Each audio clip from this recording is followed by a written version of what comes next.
Roberto Baggio, The Divine Tragedy of Football. In football, there are heroes remembered for their victories. And then there is Roberto Baggio, a hero beloved not only for his brilliance, but for his fragility, his humanity, and one single, heartbreaking moment. His story began in the quiet countryside of northern Italy, in the small town of Caldagno. He was not a product of the big city, but the youngest of 8 children in a modest, loving family. A shy and introverted boy, Baggio didn't need to speak. His feet spoke for him.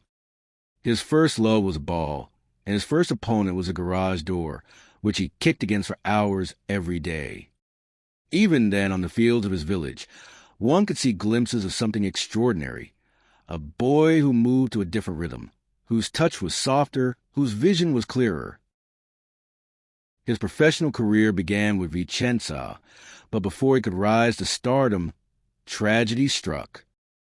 At just 18, a day before his transfer to Fiorentina, he suffered a devastating knee injury, tearing the ligaments in his right leg. Doctors stitched his knee back together with over 200 sutures. The pain was unbearable. He told his mother he couldn't go on. But in that moment of despair, he discovered Buddhism, a spiritual anchor that gave him the mental strength to endure the agony. That battle made him stronger, even though his body remained forever fragile. In Florence, Baggio blossomed. His technical elegance, intuitive playmaking, and effortless goal-scoring made him an instant icon. He was a quintessential trequartista, a number 10 who relied more on genius than on stamina. Fiorentina's fans adored his passion and rebellious soul. But in 1990, Italian football was shaken. Baggio was sold to Juventus, Fiorentina's archrival. The transfer broke records and hearts. Riots erupted in Florence. When Baggio returned wearing the black and white shirt, he refused to take a penalty against his former club. And when substituted, he picked up a purple scarf thrown by Fiorentina fans and kissed it. That moment sealed his place in their hearts forever. In Turin, Baggio reached the peak of his career. He led Juventus to a Serie A title and a UEFA Cup victory. In 1993, he was crowned the best player in the world, winning the Ballon d'Or and FIFA World Player of the Year. He became a global icon, known not only for his skill but also for his signature ponytail, Il Divin Codino, the Divine Ponytail. His dribbling was not about speed, but balance and timing. He could stop mid-sprint, let defenders fly past, and continue as if nothing had happened.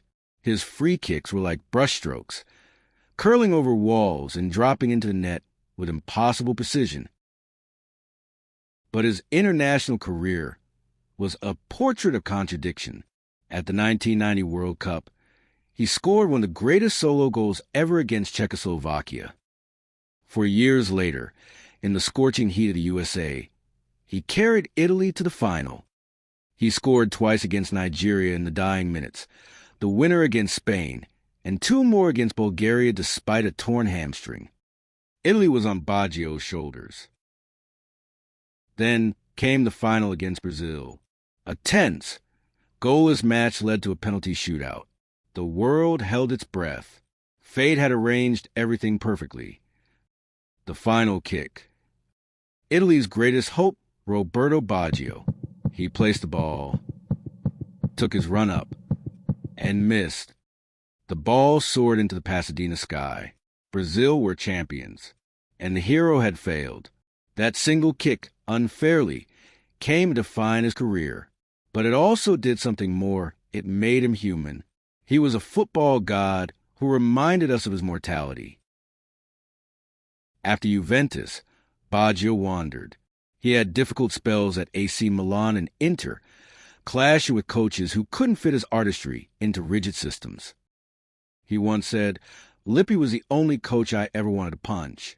But in Bologna, he found freedom again, cutting off his iconic hair, scoring 22 goals, and earning a place in the 1998 World Cup squad. Later, at Brescia, he played with joy, lifting the small club to new heights while battling chronic knee pain. He retired in 2004 with 205 Serie A goals. Roberto Baggio stories football's greatest tragedy and its most beautiful poem. A genius, so dazzling he nearly touched the sun, and a moment that brought him back to earth. He is an eternal reminder that even the most divine heroes are, in the end, only human.